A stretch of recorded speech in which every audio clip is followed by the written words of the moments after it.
Okay, All-Stars, I'm back with chapter 4. If he offers candy, don't eat it. Benny and I stood on the corner of Camel Street and Alpaca Way, waiting for the bus. The sidewalks had been shoveled and were clear of snow. I breathed out slowly and watched the mist disappear in the cold March air.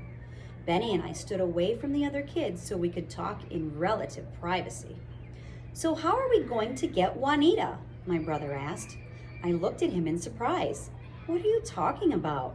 We're not going to get Juanita." "You heard, Dad. We have to stay away from her." "How come?" Benny asked.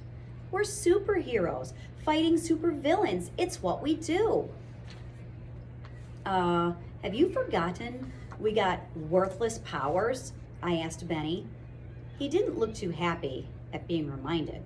"We have to wait for Grandpa and Dad to figure out what the Johnsons have done. Once we get our real powers, then we can worry about Juanita." Benny scowled. "I still think we can handle her." The bus came and we climbed on board. Mike Slade, one of my best friends, waved me over to his seat.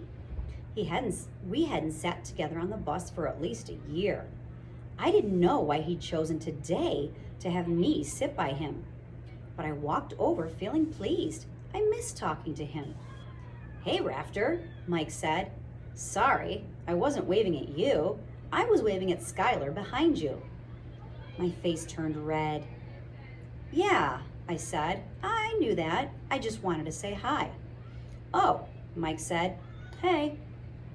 I walked to the back of the bus and sat by Benny, my face still burning.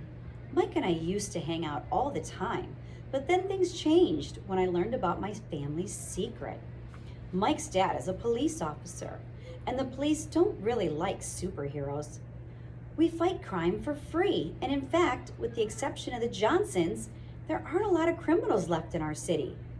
Bad guys know if they do something wrong, they're going to get caught.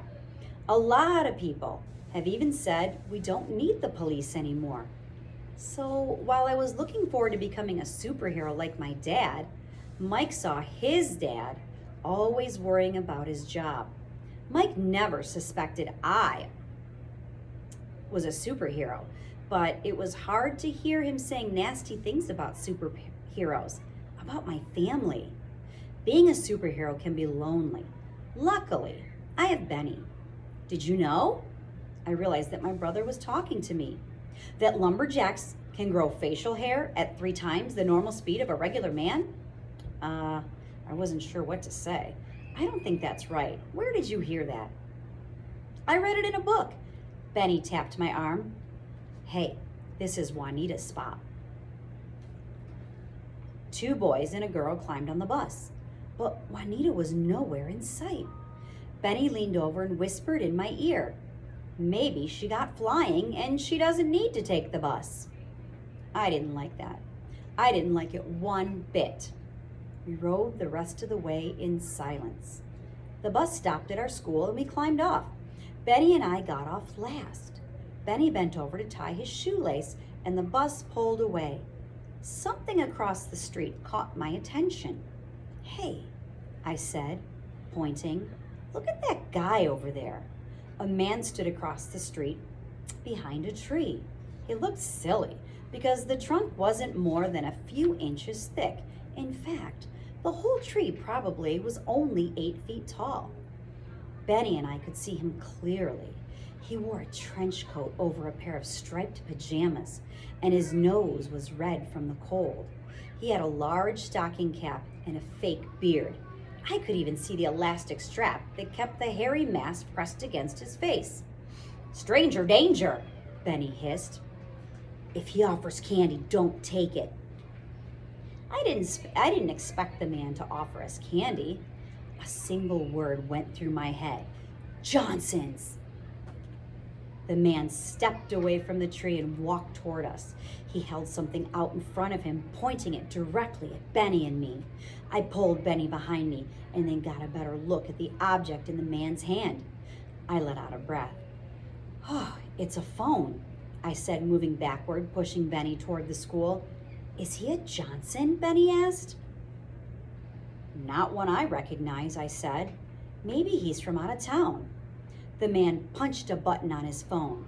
He was now close enough that I heard it beep.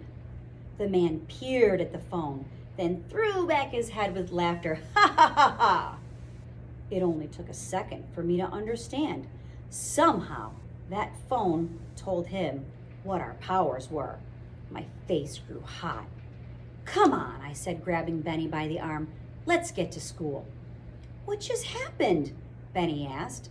What did he do? That was a Johnson. I shook my hand. And it meant I was right at breakfast.